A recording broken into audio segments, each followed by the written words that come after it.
आइए सुनते हैं यशपाल जैन जी की नैतिक कथाएं। ऊंचाई का रास्ता।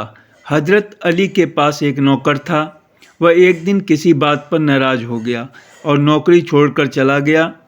उसके बाद हजरत अली मस्जिद में नमाज पढ़ने गए तो वह नौकर चुपचाप वहां पहुंचा और तलवार निकालकर हजरत अली पर वार किया।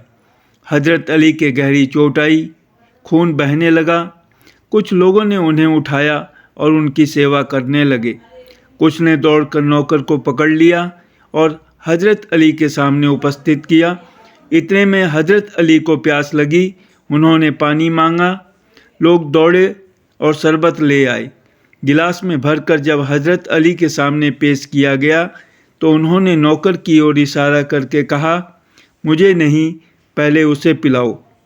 देखते नहीं बेचारा कितना थक गया है और किस बुरी तरह से हाँफ रहा है। लोगों ने नौकर की ओर गिलास बढ़ाया तो उसकी आंखों से आंसू बहने लगे। हजरत अली ने बड़े प्यार से कहा, भाई मेरे रो मत, गलती हम सबसे हो जाती है, शरबत पी लो। नौकर उनके पैरों पर गिर गया और अपने किए पर बहुत ही पछताने लगा। हजरत अली ने उसे पुचकारा और प्यार से उसके सिर पर हाथ फेरते हुए कहा, मेरे प्यारे भाई, जो अपनी गलती को जान लेता है और आगे न करने का फैसला भी कर लेता है, वह जिंदगी में बहुत ऊंचा उठ जाता है। गुस्से की शर्तिया दवा। एक स्त्री थी, उसे बड़ा गुस्सा आता था। जरा सी कोई बात होती कि उसका पारा चढ़ जाता और वह कहनी अनकहनी सब तरह की बातें कह डालती। उसके इस स्वभाव से सारा घर और मोहल्ला हैरान था। लोग उससे बातें करने में घबराते थे। वह भी अपने से बहुत परेशान थी। जब उसका गुस्सा उतरता तो उसे बड़ा पछतावा होता था, लेकिन फिर भी वह अपनी आदत से लाचार थी। एक दिन एक साधु उस स्त्री के घर आया। स्त्री ने कहा, महाराज, मैं बहुत ही दुखी हूँ, मुझे बहुत गुस्सा आता है, मैं उस पर काबू नहीं कर पाती। साधु ने कहा, कोई बात नहीं है, मेरे पास गुस्से को दूर करने की बहुत बढ़िया दवा है, कल मैं आऊँगा तो साथ लेता आऊँगा। अगले दिन साधु आया तो एक शीशी में दवा लेता आया। उसने स्त्री को दवा देते हुए कहा, यह दवा इसी शीशी से पी जाती है। जब तुम्हें गुस्सा आवे तो इसी शीशी को मुंह में लगाकर उस समय तक दवा पीती रहना जब तक कि गुस्सा दूर न हो जाए। मैं 7 दिन बाद फिर आऊँगा। इतना कहकर साधु चला गया। स्त्री ने उसकी दवा का प्रयोग शुरू किया। जैसे ही उसे गुस्सा आता कि शीशी को मुंह से लगा लेती। 7 दिन बाद साधु आया तो स्त्री उसके पैरों में गिर पड़ी। बोली, महाराज, आपने मुझे बचा लिया। ऐसी शर्तिया दवा दी कि मेरा गुस्सा जाने कहाँ चला गया। कृपा करके इतना बता दीजिए कि आपने यह दवा क्या दी थी।